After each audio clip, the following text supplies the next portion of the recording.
Alright. Hello. To see everybody for our final part of First Kings. We're going into chapter 14, part 14, and we're going to go ahead and wrap this up here. We're going to finish again. Hold on one moment. I don't know if you guys can hear, but the background noise, we talked about hypersensitivity and things like that. Very much. At least we have the kittens asleep. I don't know if you can hear anything, but they're all sleepy. Look at this. Goodness. It is the cat house, alright? It's just a period of a lot. Exuberance. A lot extra. I almost want to restart this again. Just feeling ridiculous here.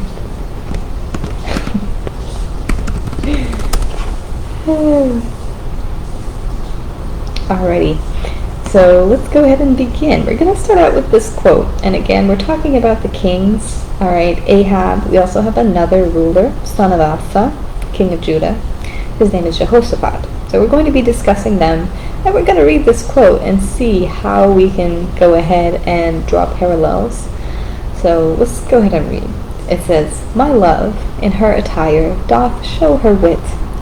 It doth so well become her. For every season she hath dressings fit, for winter, spring, and summer. No beauty she doth miss when all her robes are on, but beauty's self she is when all her robes are gone." Okay. This is a quote by Madrigal, something like that, okay? And we're talking about the beauty, the more frankly, feminine beauty, okay? Speaking of a lovely lady, and how does this relate? We're going to discuss kings and war and prophecy, and death, of course, right? The product of war.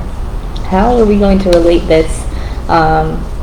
I was confused, why do I have to read this quote along with this, da-da-da-da-da, but I did think of something, okay? It discussed the nature of the robes and this beauty's outfits, right? The nature of the robes and how it does define her and enhance her and highlight her, and they're all so beautiful, but she is still beautiful without her robes, right? And her royal dressing. Something too, there are two mentions of robes within this reading, and I didn't add them to the transcription at first. After I had read this quote, I'm like, you know what, let me go back and let me add in the areas where it does talk about robes. So now we have to think of the connection with wearing the robes versus not wearing the robes, because this is what comes up here in 1 Kings. We'll ignore the queen's beauty and things like that, or this lady's beauty that's mentioned in the quote. We're going to think about the role of a robe or dressing or attire in this section here to go ahead and draw parallels. But that's really all I could muster. It doesn't relate to this in any other way. Let's go ahead and find out why, and we'll begin here with chapter 22, verse 1. It says, "For 3 years there was no war between Aram and Israel.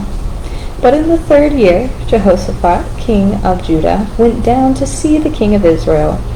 The king of Israel had said to his officials, 'Don't you know God belongs to us, and yet we are doing nothing to retake it from the king of Aram?'" Alright, so note here it says there is peace between Aram and Israel. The king of Israel is in fact still Ahab, right? We learned he's kind of a troublesome character, and he wants to start up something again. It's been 3 years of peace, but he is uncomfortable with the fact that Aram still has this land known as Ramoth Gilead. He's very uncomfortable with that. So when the king of Judah, Jehoshaphat, he's on the good side, right? He's a worshiper and follower of the Lord. He goes to meet King Ahab, and they discuss, what would benefit them in overtaking this land, Ramoth Gilead.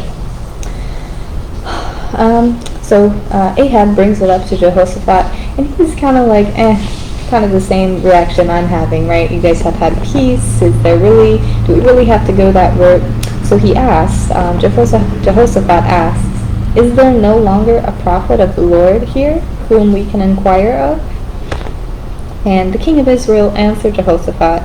He says, there is still one prophet from whom we can inquire of the Lord, but I hate him because he never prophesies anything good about me, but always bad. Or he never prophesies everything good about me, but always bad. He says he is Micaiah, son of Imlah, or Micaiah, Micaiah, son of Imlah. And he says the king should say no such thing. Jehoshaphat replies. Okay.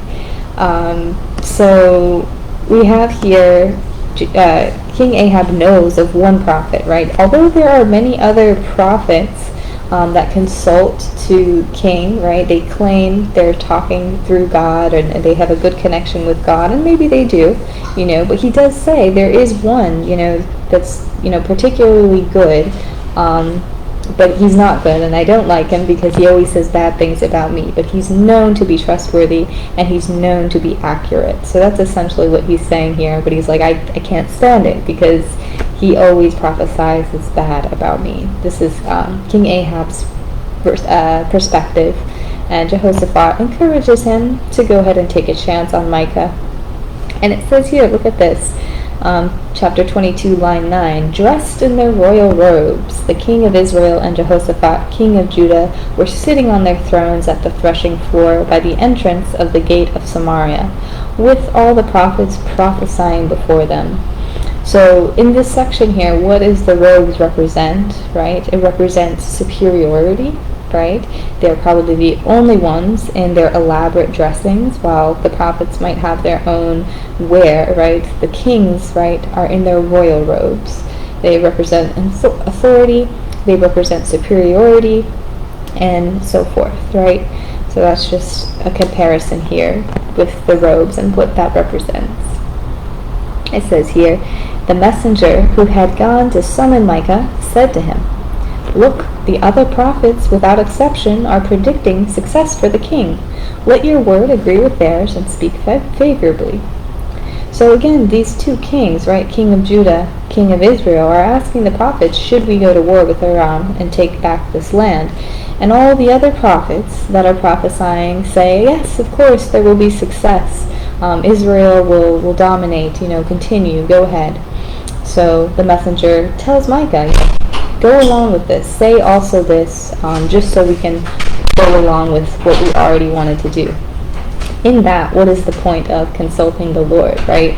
You already have a set plan in your head. Is there even a point to asking him? That's something that we can hold on to and take with us, right? And it says here, when he arrived, Micah, the king asked him, Micah, shall we go to war against Ramoth Gilead or not? Then Micah answered, I saw all Israel scattered on the hills like sheep without a shepherd. And the Lord said, these people have no master. Let each one go home in peace. So at first Micah says Israel will have success, and then it's actually King Ahab that presses him, saying, do not lie to me, don't tell me what I want to hear, tell me the truth. And this is when Micah answers, right, Israel will be scattered like sheep without a shepherd. And what does that imply? That means their king, right? There's no king. The king has died, right? So with this, after he says this, the king gets offended. The king's consorts gets offended.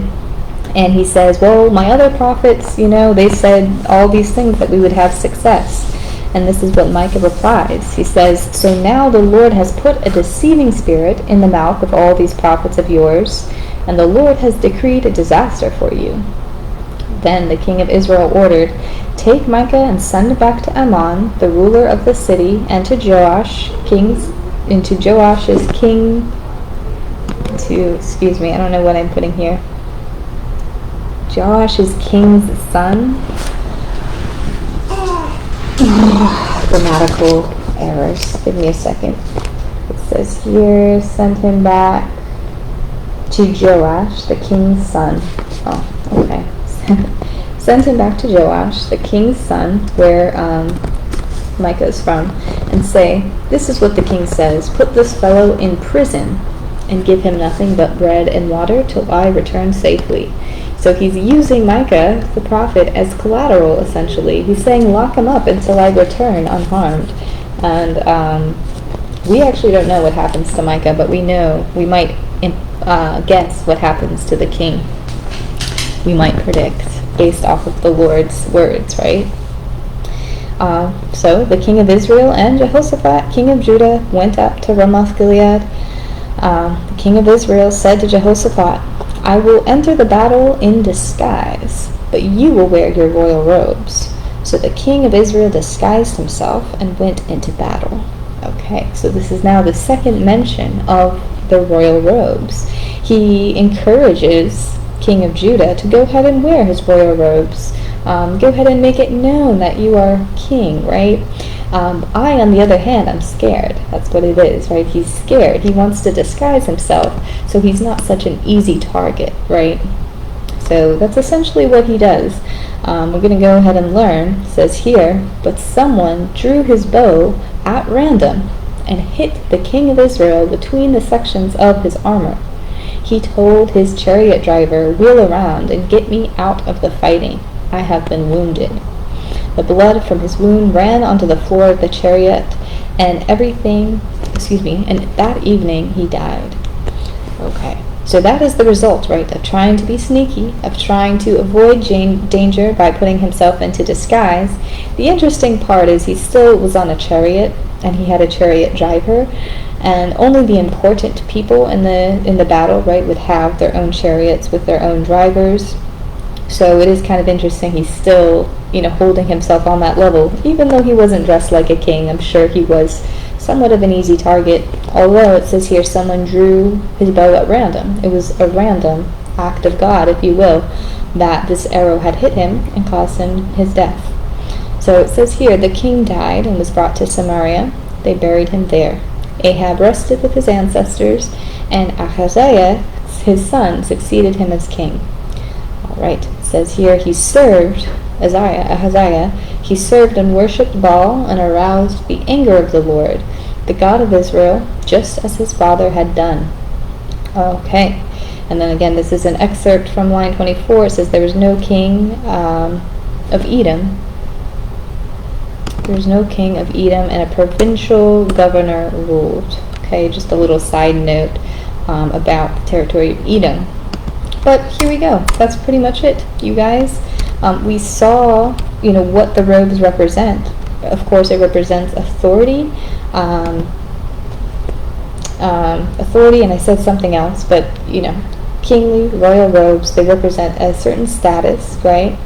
But it says here the Lord does not set you apart from others, just in the sense that you're wearing your robes, right?